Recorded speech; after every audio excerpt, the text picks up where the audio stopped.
Ending racism. Questions about a conflict of ethics are being raised tonight. Are you going to help with politics, sir? It's private business. It's these images that caught the attention of the Sheldon Schumer Foundation. Off-duty police officers in uniform, but paid by bar owners to keep the peace.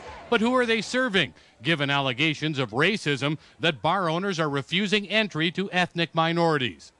And I thought, no, it can't be true. It can't be true. Why are we seeing police officers in these frames?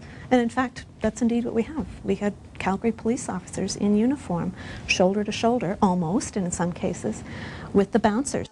The foundation exists as a watchdog for ethics and leadership. And Janet Keeping says the city's new pay duty policy at nightclubs might be eroding public confidence in a police service she trusts.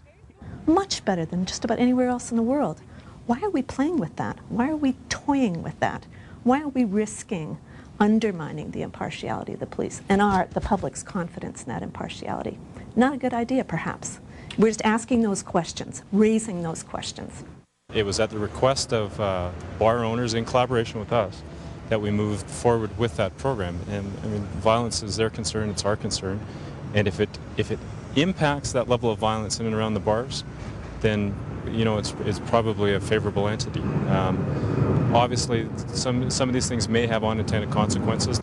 Davison says beat patrol or pay duty officers are expected to react the same way. In this instance, he says police were powerless to force the nightclubs to let people in. What we're really concerned about is that justice be seen to be done. Not only done, but be seen to be done. On Monday, Mayor Bronconnier signed up Calgary with a worldwide organization in a fight against racism and discrimination. A human rights advocate says it makes the city accountable, and in the end, the city has the final say. My own father was a police officer for 30 years in Calgary, and I personally think it degrades the uniform to have people doing jobs that are distasteful. We'll do a complete and thorough evaluation of it and make a determination whether we'll continue with it. And there are cities throughout North America that do not do it. In fact, the policy is already under review at the very next Police Commission meeting, September 19th. For Global News, this is Doug Vason reporting. The Sheldon Schumer Foundation is holding a roundtable on the practice of police officers working for bar owners. It's tomorrow night and it's open to the public. It will begin at 5 p.m. at the Kahanoff Center at 1202 Centre Street South. Our investigation sparked a lot of debate in Calgary, but recently our newsroom began receiving emails from around the world. One of the men featured in the series posted the story on a video sharing website, and as Heather Urix reports, those watching the video online say they can't believe what's happening in our city.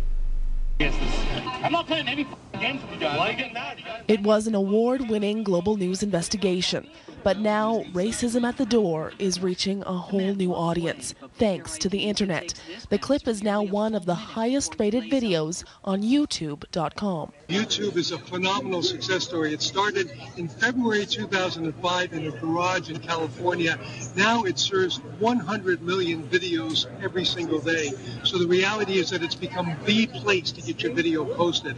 After a week on YouTube, Global's Racism Report has received over 26,000 hits. And the people watching this video have some strong opinions. Our newsroom has been inundated with emails from across Canada, the U.S., even as far away as Sweden. Can't let you into the running camera. And around the world, there is outrage. Christopher Back of Sweden writes, "I'm stunned. For what reason do they not let those guys into the clubs? This is not the year 1800. From Milwaukee, Wisconsin, Justin writes, "I just now saw your racism story on the clubs in Calgary, and I wanted to thank you for getting it out there.